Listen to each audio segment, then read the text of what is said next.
Rebecca of Studio Plum. And I'm Shaun of Renstead Interiors. We're interior designers Turned internet friends. turned real life friends. Welcome to the Hot Young Designers Club podcast. We're not that hot. Or that young. Every week, we'll be spilling the tea on how a new generation of interior designers can run their businesses. Welcome to the club. Okay, welcome to the club.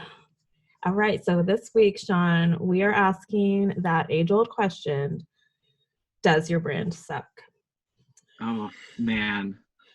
So this is really meant to be specific to interior designers or even solopreneur service-based industry folks. So if your projects have slowed down during this time, you might have a few extra hours a day to work on this kind of behind-the-scenes stuff. So it's a good time if you're considering working on your website or you need to lay some better foundation down first. It won't cost you anything, so that's what we'll be chatting about today. Yeah, this is part of probably a much broader topic, and we're certainly not going to be able to get to everything all about branding, but I think this is a good primer to start with. So before we jump into that, we got to get into this week's Fizzle and Sizzle. Every week, we're going to share something that fizzled for us and bummed us out, while also taking a minute to celebrate something that sizzled and got us excited. So, Rebecca, what's on yours this week? Okay, so fizzle, I had a few that I was debating, so I'm not going to talk about the state of my eyebrows today, although that's a real problem. But Caterpillars growing on our foreheads. Oh my god. So last Sunday, so a week ago, our time, we have a little creek that runs through our backyard, which is really cool. And I was enjoying a nice drizzly morning on the patio by myself. It's covered patio. And I was kind of sharing, the rain's getting stronger and stronger. And literally within 2 hours, our entire middle section of our yard was a raging river. And it's just kept getting higher and higher, made me a little nervous. I mean, this happens as a seasonal creek, but it got pretty crazy for a while. I saw your Instagram stories. It was shocking to watch, posted 15 minutes ago, 13, 10, 5 minutes. Okay, 2 minutes ago, this story is posted, and it just rose. There goes Cecily's picnic table downstream. We picked it up down a couple of houses down, but yeah. So everything was fine, but it was a little sketchy. This is not what I need right now. We have flood insurance, but it's not that great. Oh, God. So my sizzle would be, I'm trying to focus on little wins in my house right now. So Sure. Our family room, we painted in January, this really fun, deep kind of blue. And it just was never really finished. I hadn't finished styling it. So I just kind of did this give a mouse a cookie thing where I moved a painting from my bedroom there and then ended up spending the rest of the day building this epic kind of maximalist gallery wall, but I'm really happy with it. So zero cost, totally feels different. It's awesome to do projects like that, but no, it doesn't get talked about enough how long gallery walls really take. I mean, there's only half of one. Yeah, there is no take one and everything's perfect. Even if you've got a massive collection of art or textiles or whatever that's ready to go up on the wall. I mean, I have a whole closet full of stuff that I keep for clients or for myself, and I still would never be able to put it up in just an hour or two. There's no way. I have a lot of stuff. I've hoarded quite a bit, but let's not tell my husband how many holes are there. I mean, there's a lot of, fair enough. I'm not worried about that Pilot stuff. holes, so yeah. There's a lot of extra. Yeah. I mean, it's just paint. No one knows. You do it all again, and as long as the frame covers it, it's all good. Yeah.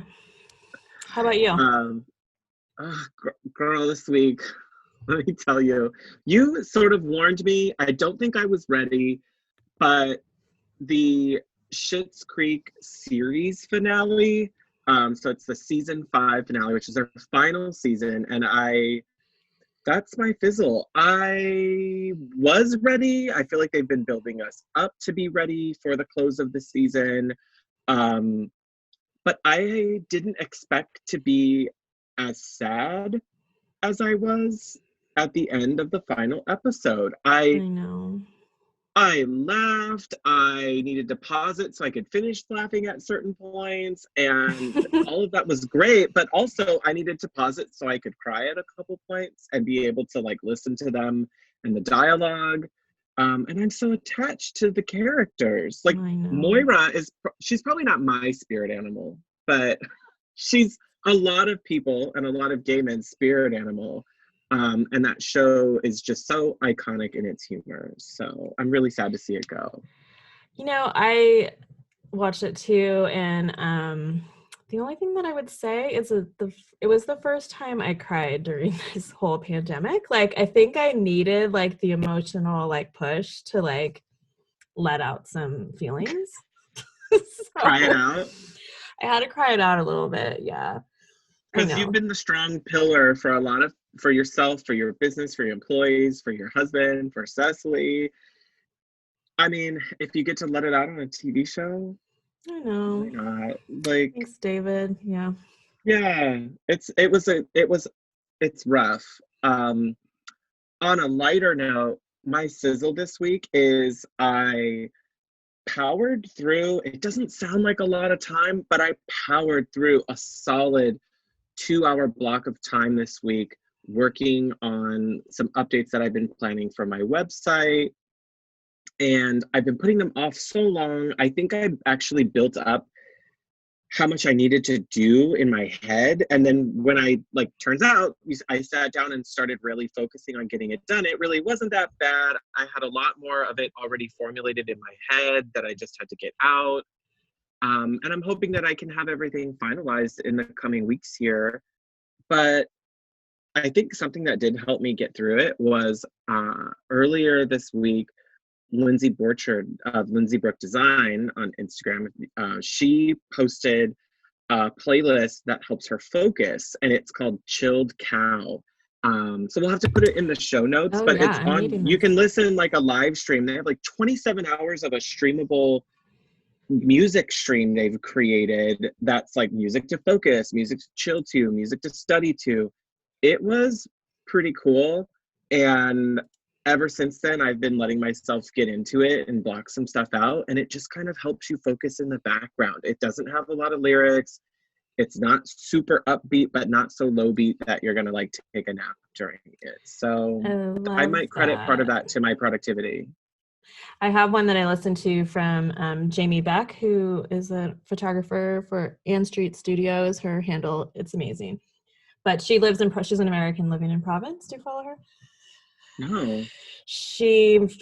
Her life. But it's like she's just this throwback in time. And she has a playlist that she's created that's like all this beautiful piano. There's no vocals. And it just makes you feel like you're like arranging lavender on your marble fireplace. Like, it feels very romantic. In your estate. Yeah, it makes you feel like you're doing really important stuff. So I'm down. I need some new focus music. Yeah, music can be an escape, but also an escape to, in this case, my work. Like, I needed something to help get me in a state of mind. So like you said, celebrating small wins, that was a big one for me, of powering through that stuff that I've been putting off. And finally, the client emails and phone calls slowed down enough for me to go, okay, what else are you doing? Like, get it together. Make it work, people. Absolutely. Absolutely. So. Well, that's a good segue into our topic this week. Yeah, it's time to like get this stuff done. Does your brand suck is the question. And I think it's good for the two of us to be able to share, like, okay, where are we coming from? What's our perspective? Because I'm not necessarily a branding expert, but I have developed a brand for my website and for my own company, along with a marketing agency that I partnered with. And I also developed sort of an awareness of how important branding is to a business strategy when I was working in the banking industry during my first career. I did work in learning and development and creating curriculum for our classroom environments. And all of that sort of brought these ideas to the surface of like, how do you reinforce a company's vision, their mission, their brand identity, and make sure that that comes through in employee facing communications, in client facing communications. So it's definitely on my horizon all the time. Right. And as we talked about in our first episode, I'm used to own a creative agency. So this is what we did for other companies and small businesses and organizations, developing brands, graphics, identities. It's funny, when I first launched Studio Plum 2 years ago, I actually didn't let myself work on my branding very much. Like, I knew I would get lost in the weeds with it. So I had an assignment in the class that I took, and I'm like, okay, you're just gonna be about the content. Don't make it that pretty. Like, just get it out. It'll be fine, whatever you do quickly. Yes. So yes, so I didn't do very much at that time, which I'm kind of glad, because it's taken me this amount of time to kind of figure out my voice and things we're going to talk about. And I'm ready Absolutely. for a refresh. Spoiler alert. Yeah, we just need to start with, what is a brand? Why do you need one? For all of the examples that we see that are great out there are just as many where it seems like there's this missing awareness of why exactly it needs to be done. It's worth pointing out that a brand is not just creating a logo and making it your avatar on Instagram, and then that's it. There's so much more that goes into it. So yeah, the whole purpose of a brand, it's not to be like corporate and buttoned up and like lacking your persona. I mean, it's the opposite. All of it adds together. So there's just, as we all probably know, there are lots of designers in the marketplace, but there are still plenty of clients. So the whole point is to match ourselves with our ideal clients and have our clients gravitate towards you and your individual brands. So the question is kind of like, why should a client hire you? You need to answer that question in your brand and have some visuals that initially attract them, especially on social media. Yeah. I mean, when you think about a brand, it's really like what everyone is thinking about you when you're not around, when you're not there. It's going to have some emotion behind it. When people interact with you, with your company, you want to be acting in a way that's consistent with that brand. And I think, like you said, like there is a line between who we are personally and what our companies are, but for many of us, we're doing all that day-to-day work. So our personal brand is an expression of our companies and what we do for our clients. And sometimes I think you define it however you want, just define it. And sometimes I think like it can be really interesting when that person, when it's an unexpected personality behind like a body of work. Alexa Hampton, who spoke at the influencers conference I attended last month, she has a very high-end brand and portfolio. Like, her work is beautiful, it's very traditional and luxe, and Yeah. but she did a keynote and her persona is super irreverent. She swears, she's talking about her hair and nails half the time. She's just really funny. Like, you just want to go have a cocktail with her. Those two things don't necessarily add up at first impression, but when they come together, it makes a brand. Like, it's like, oh my God, that's so cool. Like, she has this really like high-end portfolio, but her personality is very down to earth and approachable. So like together you really get a different, I don't know. It just, the sum of the parts is different. I struggle too, because no one is saying, okay, let's go out and reinvent ourselves in order to attract something we want. But if you're telling me that you're going to be you want to be showing up in front of, multi-millionaire clients and the one percenters, and you're not professional and you don't have like a HTML signature on your email, I mean, we're going to have some trouble reconciling those two different, identities that are showing up in front of us. So, like you said, it's okay, who are you going to serve? How are you going to talk to them? Can you dress appropriately for what that clientele is expecting? A lot of my clients don't expect me to show up in a suit, but some could. I find that most of my clients feel a sense of relief and like relaxed and more likely to have me into their homes and share with me their problems when I'm showing up in like a t-shirt, cute sweater, my loafers or something. It doesn't have to be pretentious. Yeah, my new cute hat. It doesn't have to be pretentious, but be put together. Don't be wearing your college tee, to your initial meeting with a client or something. But all of that communicates like who you are.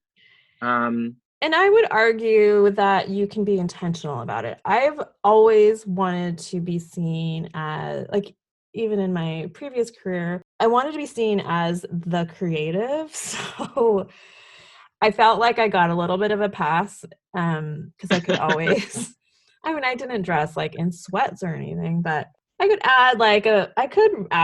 add a funky tee under a blazer if I was going to go meet a client. And I'm still that way. I've built that into my brand because I want it. Whoever is okay with that is the client that I want. So yes, I'm trying to build a lot of approachability, but I want it to be approachable.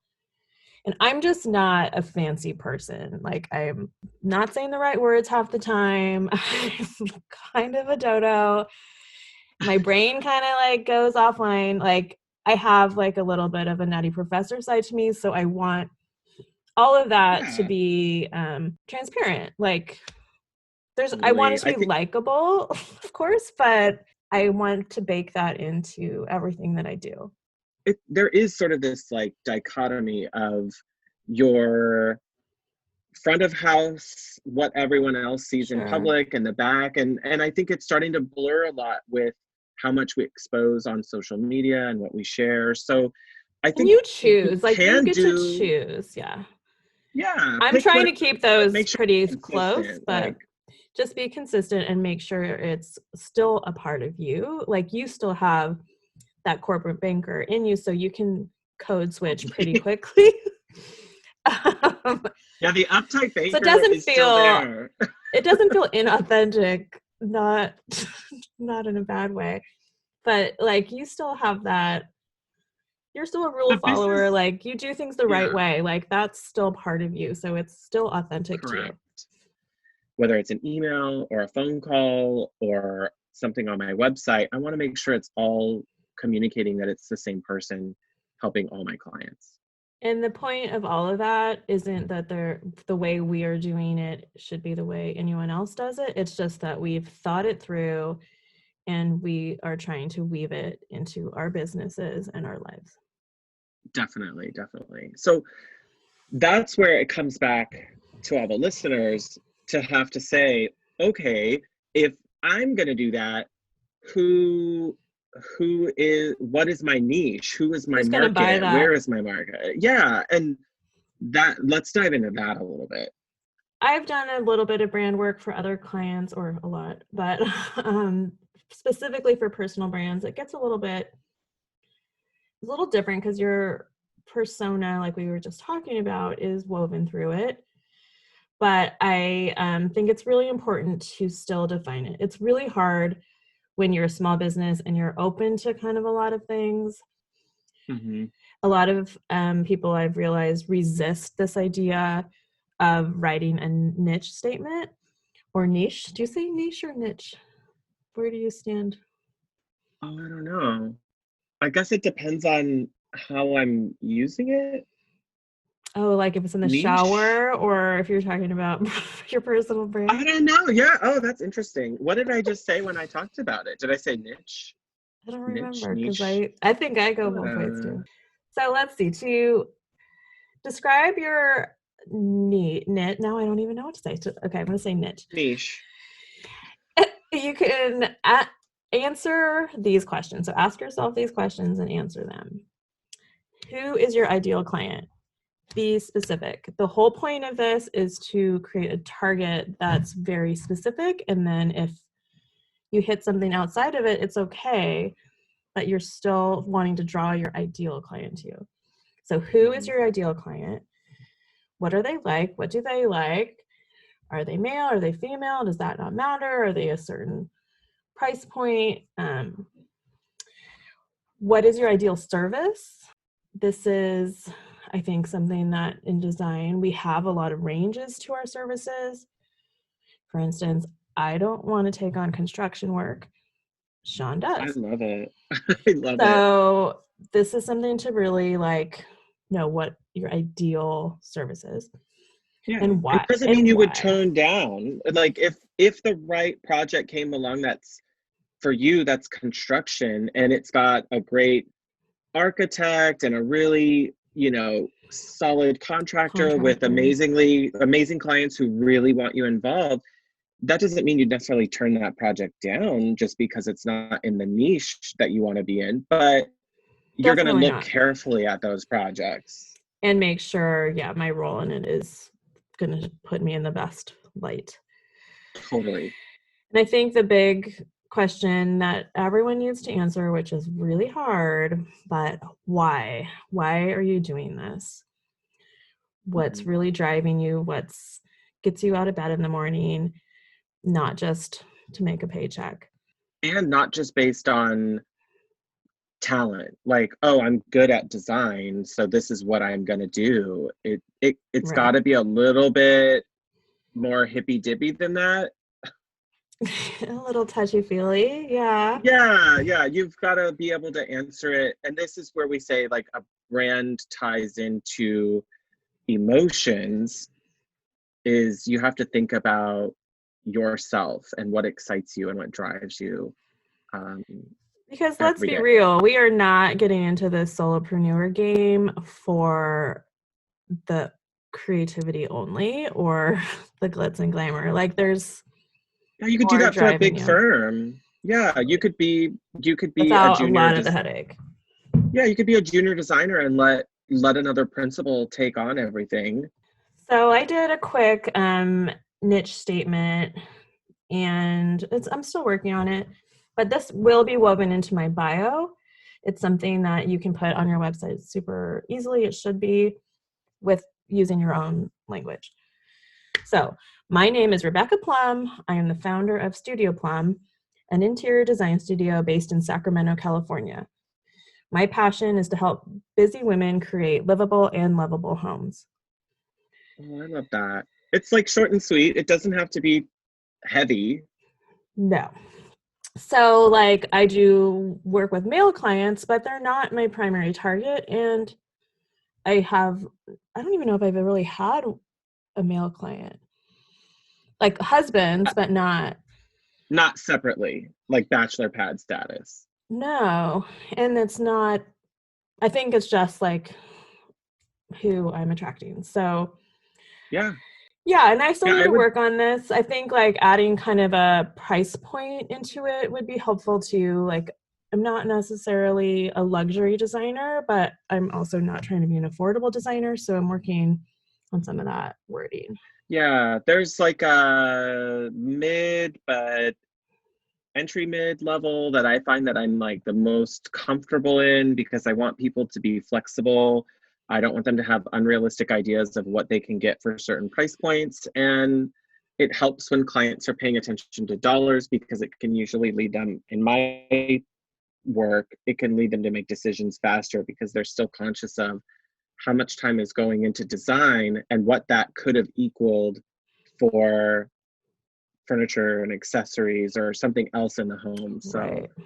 I like that kind of sweet spot of, well, we've got enough to play with to do this project and even think about working with the designer, but not so much that you could do whatever you want in the space. Right. Yeah. I mean, it is like something to definitely think about. And what I kind think of we both end up people do you want to working. be around? Yeah, I feel like you end up with a lot of young families. Mm-hmm. And I'd say I don't necessarily put that energy out there, but I definitely, on my website, the messaging talks about approachability, that nothing is too precious, that if you love it, you should have it type of atmosphere, that I'm not focused on, oh, well, those two things don't belong together. Like, it's like, oh, you love both those pieces of art you got on a trip? Cool. And I think that there's a way to work that into that messaging, like you're saying. Right. And I think almost all of my clients have had kids like around the 5 and under age, which is probably though because of my circles. So I have a daughter that's 5, and I have a lot of different Facebook groups I'm in or people that I've met, and it's just kind of like attracts like, I think. Yeah. And I get my name gets referred out to other people, and when you're in circles of people with little kids, then that happens. And I understand the world of having a kid in my house all the time, but still wanting it to look nice. So that's my You can live, sweet spot. you can totally live with kids and dogs. It's possible. We need to show you how. And how you could still have a pretty house and a functional house. I like what you pointed out about putting this into your bio, because I look at the analytics for my website and I know that nearly every visitor ends up on my about page. So I know they're reading it, I know they're looking at it, and if I can draw and capture their attention to these statements that it's sort of identifying, like, oh, hey, I'm a good fit for them. I'm a young family, or I'm, a busy woman. Like in your case, I'm a busy woman. I want a house that my family loves and I want to give that to them. I think that's where you sort of start hooking them in to that messaging of, oh, they're talking to me when they're writing this. Right. That's like definitely a good sales tactic to help your ideal client see themselves in what you're selling. Yeah. And sure, if a uber wealthy client wanted to fly me to their third home in Lake Tahoe and have me be involved with that, I'm not necessarily saying no right off the bat, but I do like my smaller homes that have, some projects are one room. It doesn't mean I won't grow into bigger places one day, but right now I love the little market that I'm working in. Yeah, same. And if that Tahoe client wants me to source from the Paris flea markets when they're open again, I'm gonna be their gal. Yeah. This is a lot of information for any of us to have to put together. It can also be really overwhelming if you haven't gone through some of these exercises before. So there's a couple things that you should be pulling together into your brand toolkit that can help you. We've got 6 things. Number 1, your bio. We were just talking about that. Get a long form bio put together for yourself that maybe goes into a little bit more detail about some of your history. Get that niche statement in there, but then also have a short form one that's just, maybe 3 sentences or so that can be incorporated into quick hits. Maybe that's something that you talk about more in a caption on Instagram, so they're not reading this super long caption. You can use it as a way to quickly highlight who you are and what you do in quick conversation with that short form one where they're not looking for your whole history. Yeah, That's I've used mine for like, I've been interviewed on podcasts. Like they just want that little bio statement, or like any press feature. If you're going to be in there, like you want to just, what is that? Yeah. One, I almost think you could have 3. a 1 sentence, like a 3 sentence, and then like a 2 to 3 paragraph. Yeah. And then let the medium dictate how much they're looking for after that. But make sure that each of them are really clear, very concise, easy to understand. Take an editing eye to it, but that would be number one. And And just there have are, that on one Google Doc. And because like when these things come up, you don't want to be rewriting the thing. Like you want, if you get an opportunity to get your bio out there, you want to just be able to copy, paste, send, boom. Totally. And there are tons of resources out there. You can find, I'm not saying copy everyone, but also there's some great bios out there in media, in publications from other designers and creatives. Look at ones that have a similar feeling or energy to what you're trying to do and go, okay, what's working in the way they're doing this? How long is this one? Take some cues from what they've done. Some of them have worked with some really great PR and marketing teams to help them develop these ideas. You don't have to go out and hire someone right away in order to get this far. There's a great article I found that we'll link in the show notes that has a bunch of different ideas. And the other thing that I haven't done, but I've contemplated, is if you're really stuck, ask a friend to write it for you and just see what they say about you in a few sentences. Because the things that are going to bubble up to them are kind of your essence, where, I don't know, I just get bogged down in like my own head We're about really it. critical of ourselves, so it's good to hear from others what they find would be complimentary or how they would define what they see your work doing. And then number 2 in your brand toolkit is you got to pair that bio next to a really sweet headshot. And you're probably going to need to take multiple headshots several times a year. Do them when you do photo shoots for your projects. Even if, I mean, talk to your photographer. Some of them aren't going to be the most comfortable with portrait work, but some will be. And what's capturing 1 or 2 nice photos? Like, it's, even if they are not an expert, take an extra outfit or something for that day before you get too crazy. Show up ready to take that as the first opening shot. That way you're fresh, and then you can change back into your gym shorts or whatever you're wearing, your leggings, to install after that, you know? Yeah, I've definitely done that. And there's some of my favorite portraits because I'm just in an element. I've done it. So yeah, that's tricky. Like your idea of being fresh is smarter for your personal self, but then I also want one of me in the finished space. But yeah, depending on the time of year and the install, you could be a sweaty Betty. That's not gonna That you're work not out. going to have time to shower, do your makeup, That your might hair be like again. your picture, your photo that has the cool fashion hat. Like you just throw a hat on it. Yeah. Or they're Maybe getting it's not one a of close you. up. Yeah, they're Fluffing a doing ones of pillow. you. Exactly. The process type of photos. And you need those too. Styling. As long as you have a headshot you can go to. It's great for press. It looks great on your website. People want to see who you are. I feel like that's the least you should have in your page somewhere, is to have your face next to your bio so people know what's going on. And then once you've got that started, part 3 of your brand toolkit is have the recognition of what you've been doing somewhere on your website that can be shared with clients. Maybe it's part of welcome kits you share with clients eventually. But if you have any awards, any press where you're mentioned and you and your business are included, you should be highlighting those as part of your website, because it just helps build your credibility and positions you as a professional.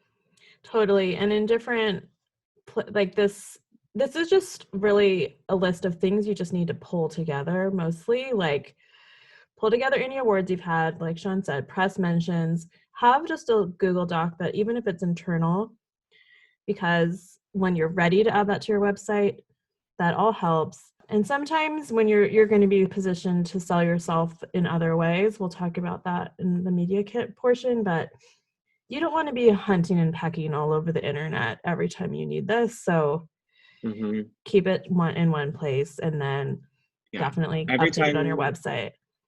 Every time your name gets mentioned, every time a project photo of yours is shared, even if it seems small, keep track of it. You can always edit down to the ones that feel the biggest when you have a good like portion of them to pull from, but keep track of all of them. They're all valuable, especially in the beginning.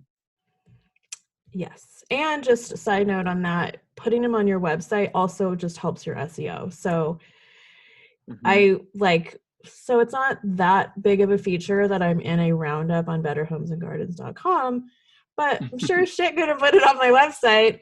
But it's also linking out to a huge site, and they're linking back to me. So that really helps your analytics and your SEO. Yeah, you're going to show up more often. And that's if you just end up being more likely to show up at the top of the page or early enough for people to find you, that's what counts. Or if you Google me and Better Homes and Gardens comes up, that looks good. Looks pretty freaking legit. Like, even if I'm one of 10 patio remodels, like whatever. Doesn't matter. All press is good press, unless you're like post meltdown Britney Spears. Maybe not all, but yes.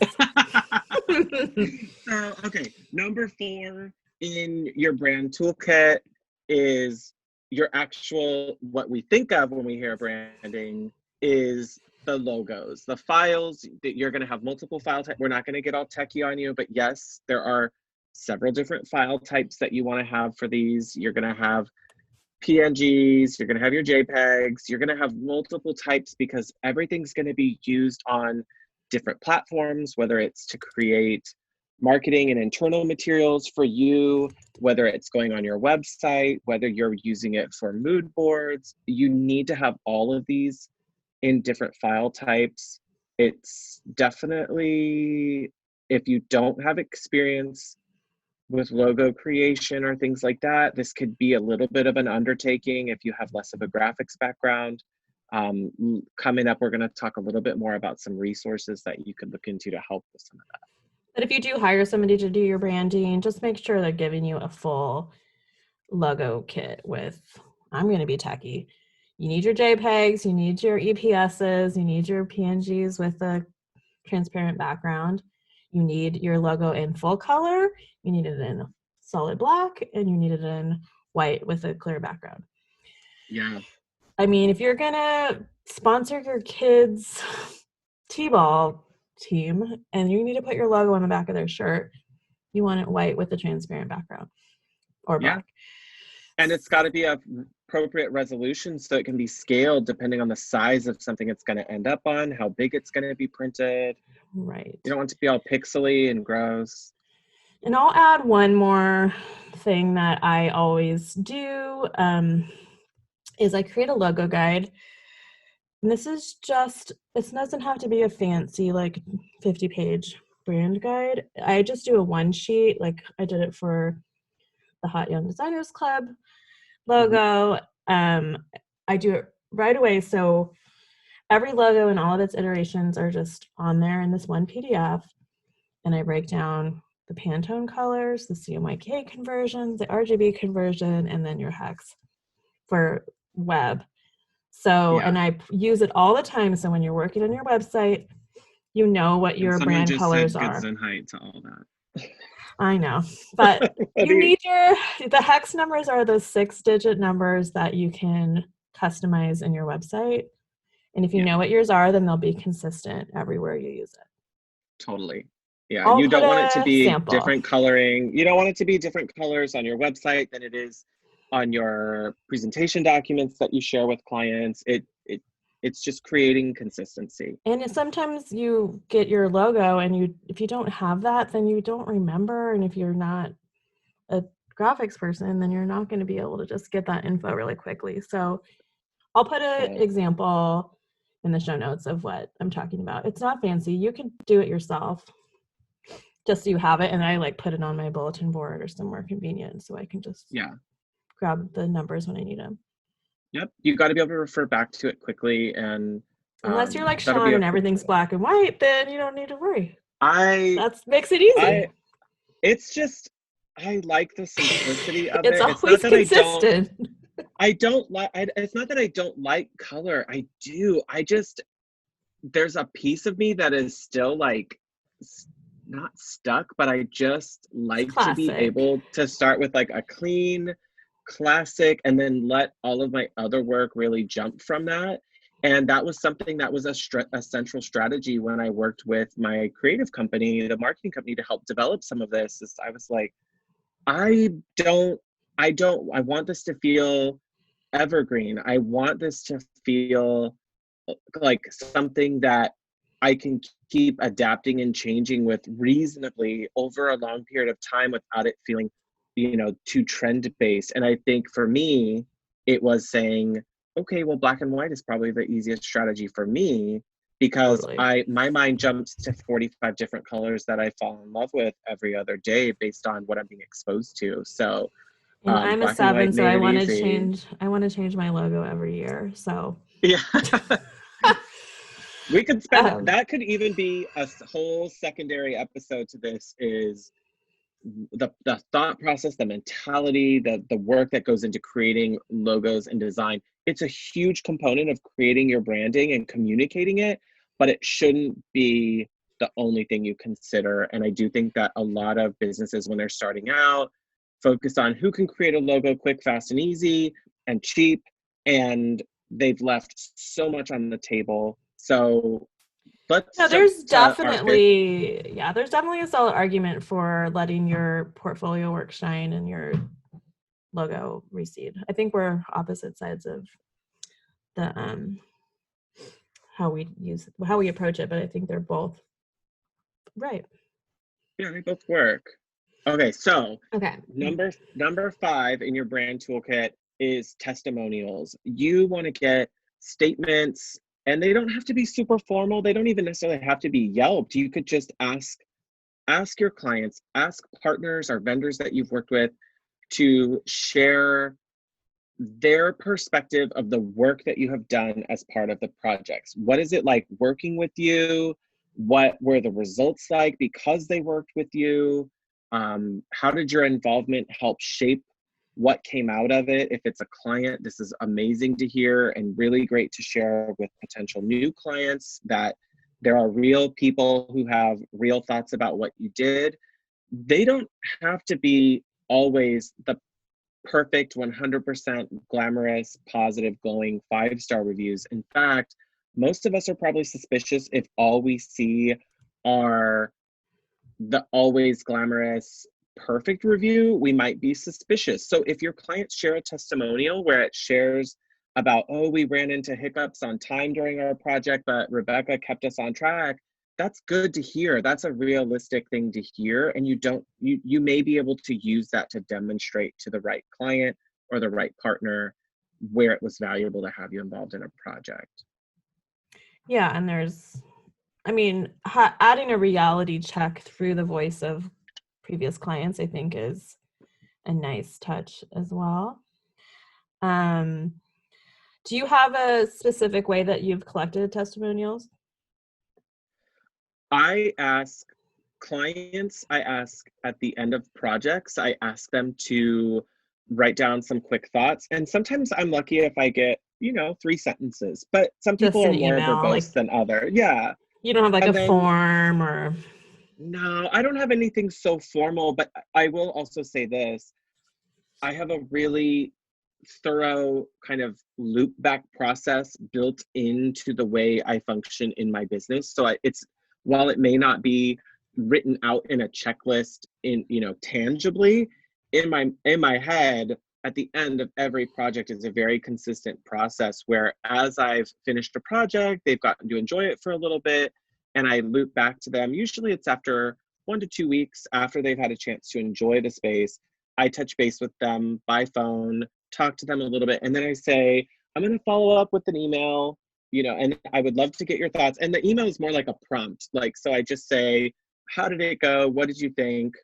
And some people share more than others. Some people share a little bit less, but I almost always get like a little nugget of something that's good to refer to other people. And I ask clients during that, are you okay with having me refer potential new clients to you if they would like to kind of check references? And I That's think a that good idea. it makes people feel better to think, oh, he actually would like me to speak on his behalf. He must think really highly of this project, of the work we did. I haven't had any clients yet where I have not asked that of, but that doesn't mean that I couldn't have clients that I would not offer this to if the project went completely derailed and they weren't, if I did not want anyone to hear what they said. Yeah, not a So good reflection of fortunately, your brand. You want them to say you're the good nice ones. things. Yeah. Yeah. I guess for some clients who want to be able to check things, that's why it makes sense to ask your clients if they're okay being contacted by a potential client. Yeah, and I think it's definitely like, how are you going to use these? So I have had testimonials from like sponsors and partners, which I think we can just move into number 6, which is putting this all together into a media kit. This is, of course, optional, but as somebody who's trying to get sponsors and collaborations for my blog, specifically, I've done them for One Room Challenge. If you listened to last week's episode, you'll hear more about that. But I put partner testimonials in there because I think that's important, because it's kind of the Wild West still when you're working with these. I think on their end, especially if they're new to influencer collaborations, they want to know that you're reliable. So having a testimonial from another brand or company that's worked with you, I think goes a long way. Yeah. But all of these things, 1 through 5, can go into a media kit really easily. So if you're looking for speaking opportunities or brand collaborations, any kind of press that you're specifically pitching, putting it all into a media kit has been really helpful. And it's kind of like a toolkit designed, like it's a design toolkit. Yeah. How often do you update your media kit? I mean, right now I mostly use it for One Room Challenge. So twice a year after each one I finish, I update with the Yeah. new brand collaborations I've had. I have one that's specifically for One Room Challenge. So I've added pages that show my past projects, Yeah. like Yours before and is real. afters. Yours is really well put together. You shared it with me after Vegas Market. I think you were secretly trying to convince me to do One Room Challenge when I wasn't planning Secret. on doing There's no secret.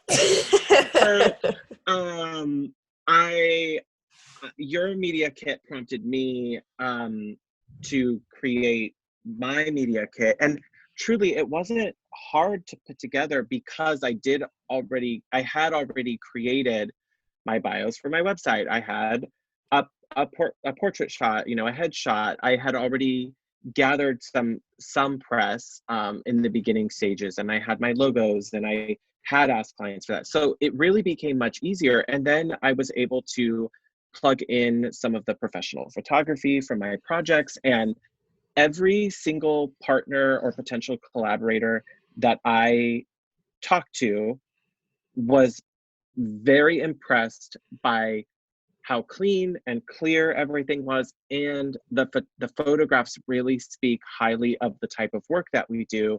And I think just creating a media kit in and of itself makes you appear as someone who's got their shit together, because it does take a little bit of forethought and planning to do something like this, and it can help kind of bring you up another level in the way that other businesses or professionals look at you. It's packaging your brand, and it's different from your website because you're selling to somebody different. Like, you probably don't Mm-hmm. have a whole, I mean, you could, I guess, have an area on your website that's for press and collaborations, pitching with them as the audience, but it's kind of not, I don't know, not really something everyone wants to have publicly out there. Some people I do. don't really see our industry in the DM to collaborate type of energy. I mean, not to say that it's not, that there aren't that level of influencer out there, but I would think it could it could have some different ways that you see it come across, maybe, Right. if it's out there in the public. And I think the other fun thing about having the media kit that I've found, and I think you said this to me too, is it gives you a little bit more confidence and helps you, because I know you were hesitant about pitching some of the brands that we talked about originally. Yeah, And I was too when I first started doing it.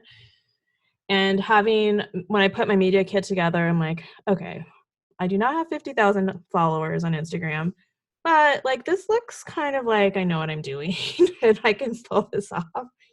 And it helped totally. me just feel like I was bringing something to the table before we even started. Yeah.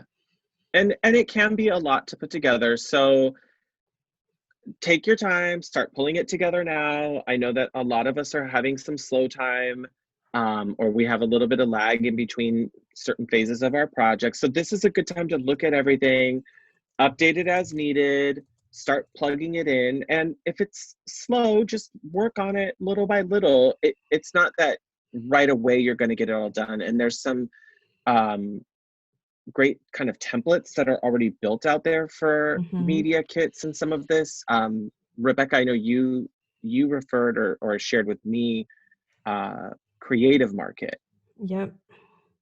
and they had a couple different styles, and sure enough, one of them was already the way the template was built, very close to my brand and aesthetic, and I was able to download it in a file format that I could edit.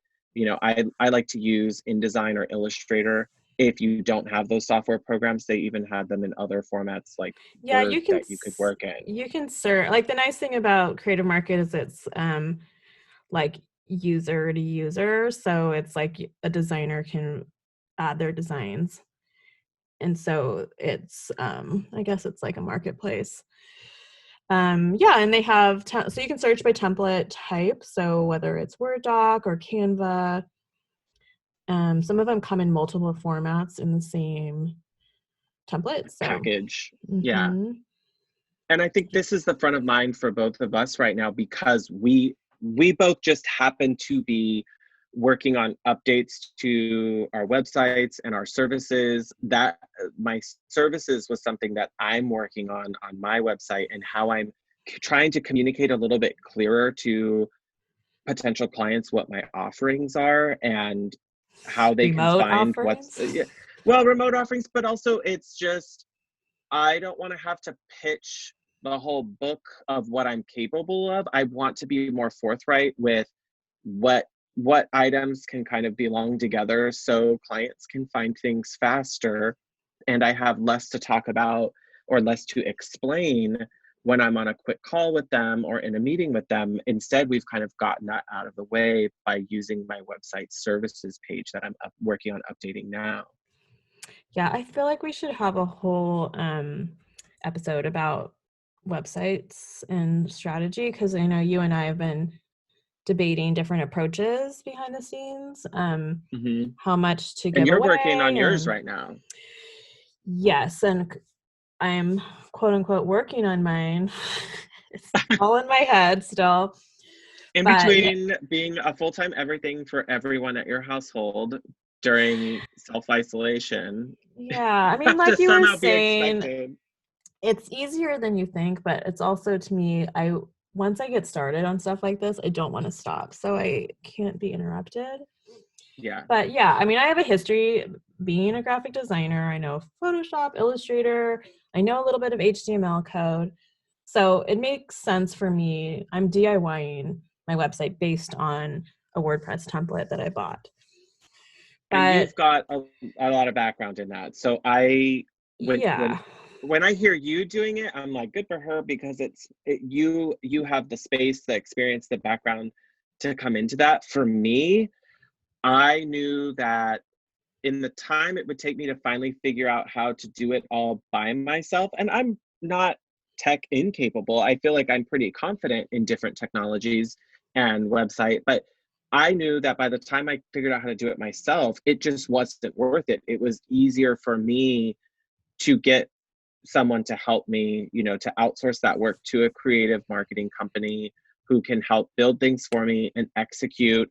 And truth be told, sometimes the things I'm working on, but by the time I even explain what I want, they could have already executed it by the time I finished explaining it, because they just know what they're doing, and it frees up my time to keep investing in other parts of my business, working on things that are billable, than worrying about, oh gosh, I did have to pay an invoice to my creative marketing company. Like, it's okay. I was able to do something else with that time. Yeah, and I think the key to that difference is whether you want to do it or not. Like, you are totally capable of learning how, and I know you could do it, but you don't want to. No, And I could have the skill. I do not have the will. I don't want to do it, even if I can do it. which is the same. So I did hire my logo and my brand out for my new logo to my old art director, because I knew he would nail it. And that was kind of like what I was saying earlier about having a friend do your bio. I was just Mhm. stuck on what should I look like, and he brought something into it. Like, it's not live yet, hopefully soon, but he brought something that I never would have been able to do or wouldn't have seen myself that way, but it feels like totally like me. So I'm really Yeah. excited to have done that.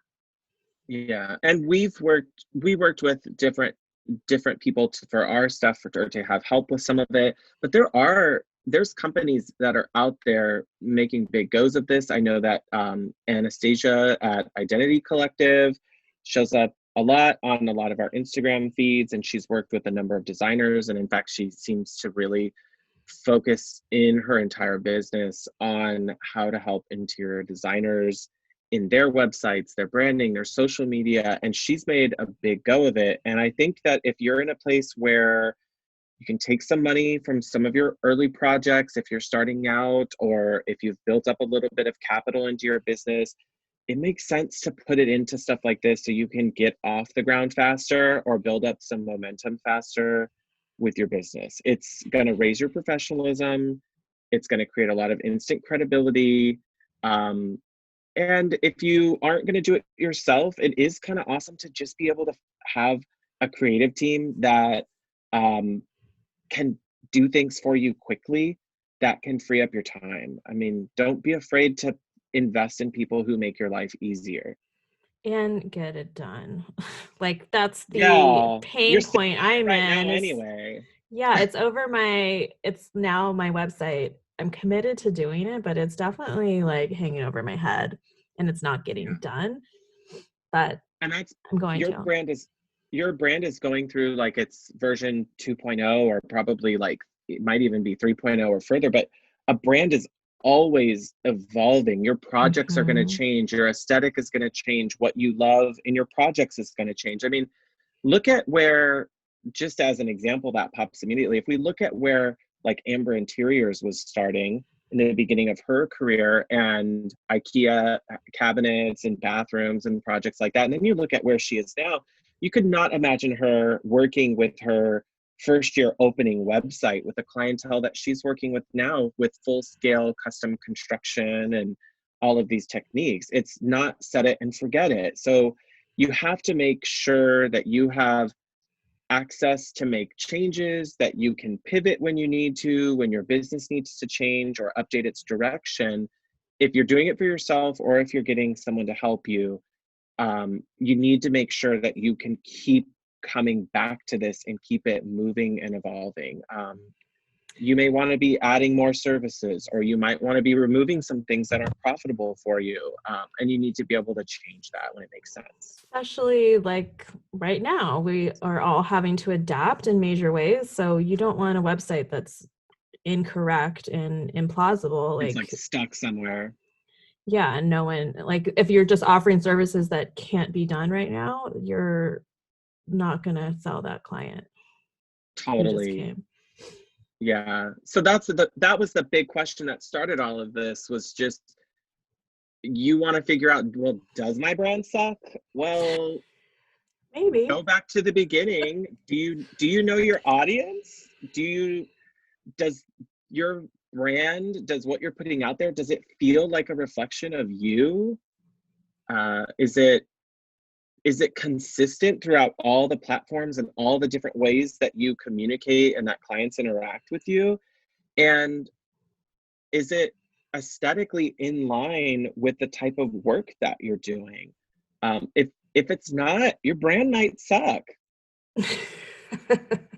Well, I feel like my brand sucks right now. So, the first But step you is took the knowing. steps to work on it. Right. Yeah.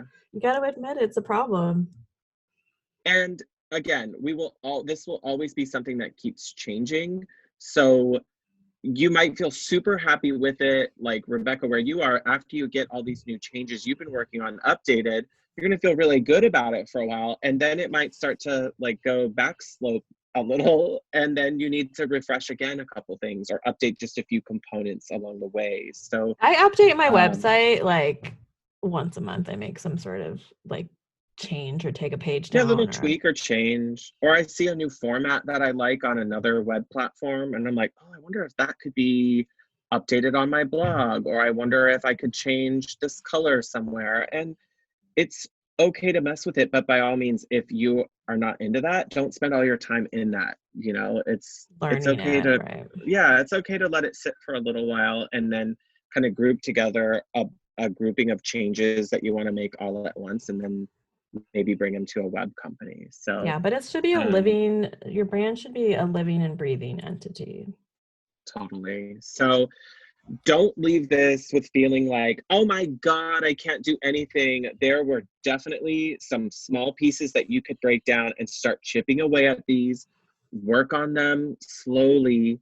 They are achievable. They can all be done, but you need to start somewhere.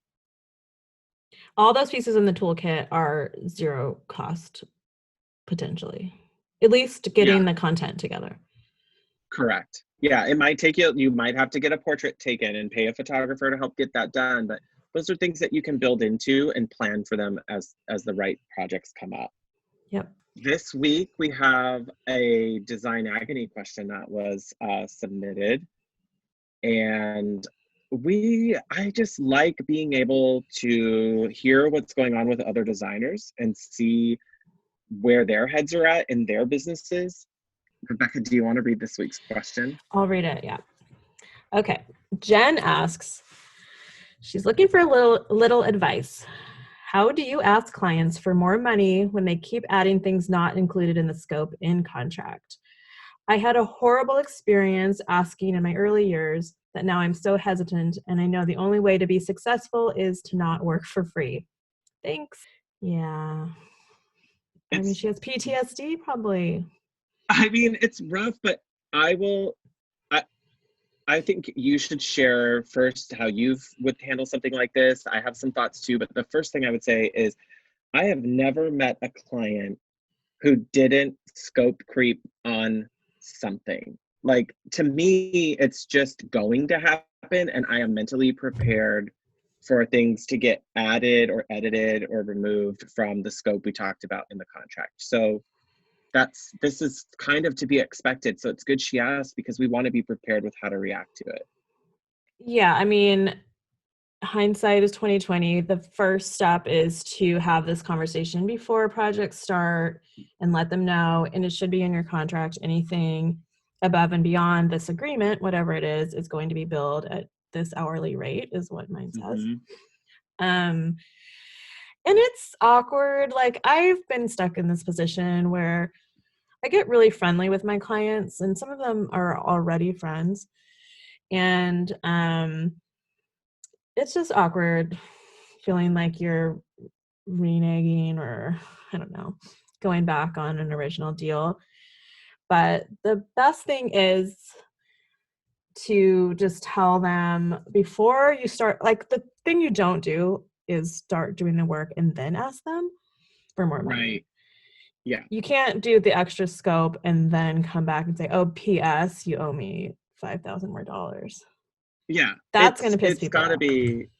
it's got to be before I've invested all this time in updating your floor plans or adding on a powder bathroom to the project. Like it has to be mentioned.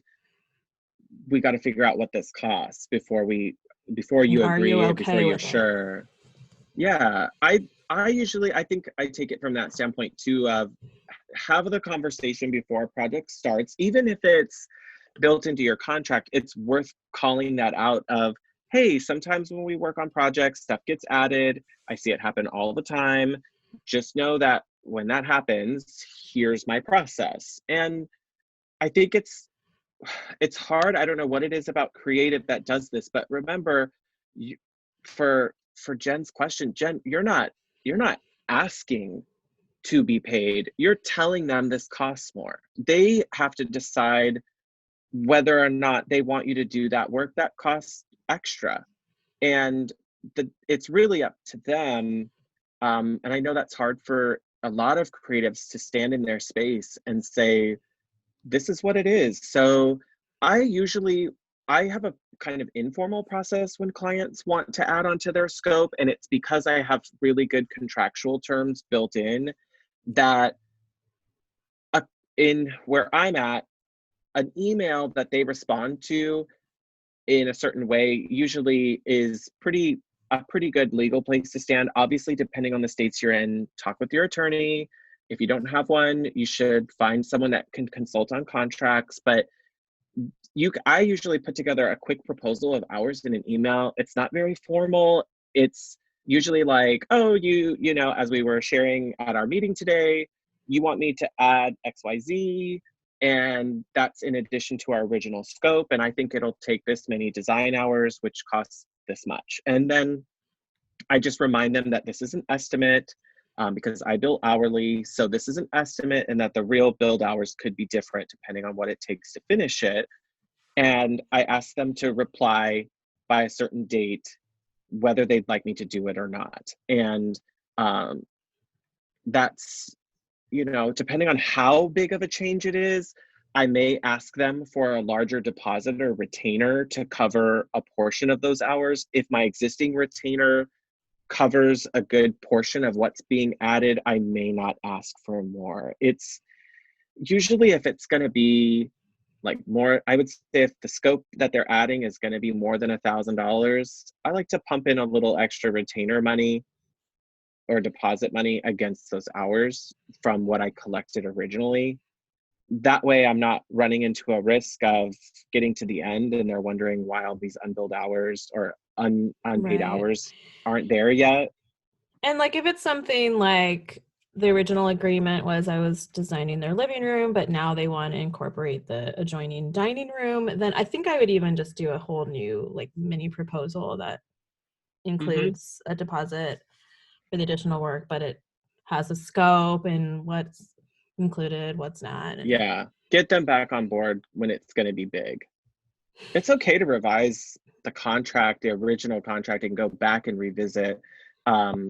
In a lot of professional settings, addendums to contracts are very common. yeah, just clients, it's a good reminder to just have these conversations before the bridge, you come to that bridge, because some clients, a lot of clients I've had, this is totally a new process for them. Like it's kind of a Yeah. complicated business. It's not just we're selling a widget and they're buying it. Like No, it's, it's very mysterious for some people. They don't well, we kind of understand the make it magic. mysterious though, because we don't know. Like you just said, like we don't know how many hours it's going to take. We hope it only Yeah. takes this I many. need time to sit down in my office away from them, look at past projects similar to the scope they're talking about adding, and get a reasonable estimate together. I can't do that on the spot. Like I'm not at a Carl's Jr. register hitting a picture of a burger or No, whatever. and Like we I don't don't. know. And we don't know if they're going to say they want white tile and then end up wanting orange tile. Correct. Like You we always can't need room predict for that. revision.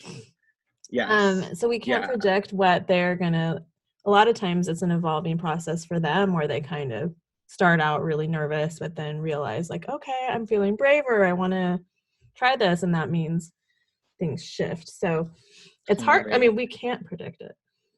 No. And I think you're right. That's where it goes back to saying early in the process, this is going to happen. If it does, this is how we're going to handle it.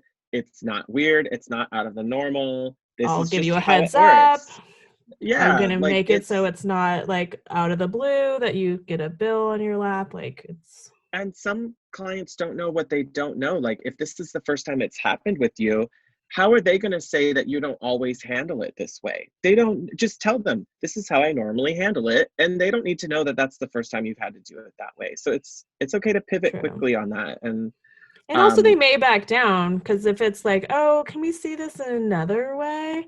And you say, sure, that'll be 3 more hours. Oh, never mind. Let's just go with yeah, let's just 2. commit and pull the trigger. Yeah, it's easy when we're talking about imaginary dollars until they become real dollars and people start to change their perspectives. So I hope that helps, Jen. And for all of you listening, we would love to hear your questions and talk about them on the air. If you have questions about running your design business, email us at hotyoungdesignersclub@gmail.com. Next week, let's talk about professional photo shoots 101. So we're going to talk about how you can prepare for your shoots, maybe what to look for in a photographer, things to tell the clients, and what to expect when you're styling for a shoot versus styling for real life or the way that you might have installed it for a client. Yep. So we'll be bringing some tips. We'll give you some takeaways to expect for, and even if you have had your own professional shoots, there will definitely be something that you can take away. Yeah, because I think everybody does. It's just a little bit different. So it's critical. I'm stoked for next week. All right. Okay. Number 3 is in the bag. We did it. Done and done. Check, check. All right. Thanks, Shaun. I'll talk to you in 5 minutes. Thanks, Rebecca. See you later. Bye. Bye.